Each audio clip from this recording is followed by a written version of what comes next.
आह, आज कितना सुकून है। सुनो, कहाँ मर गए? आज मैं कसम खा के कह रही हूँ कि तुम मुझसे बच नहीं पाओगे। सुनो। चुप। ये क्या हो गया? क्या?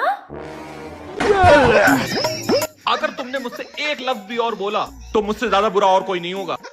तुमने काम को हंसी खेल समझ रखा है, इसीलिए मैंने तुम्हें जॉब पे रखा था। अगर तुमसे काम नहीं हो रहा है तो जॉब छोड़ दो। क्या हुआ? अरे कुछ नहीं यार, अभी मैंने एक लड़का रखा था काम पे, उससे काम होता ही नहीं है। दिमाग खराब करके रख दिया है। हाँ तुम बताओ क्या कहने आई थी? मैं तो पूछने आई थी कि आप चाय पियेंगे? हाँ बना लो। ठीक है।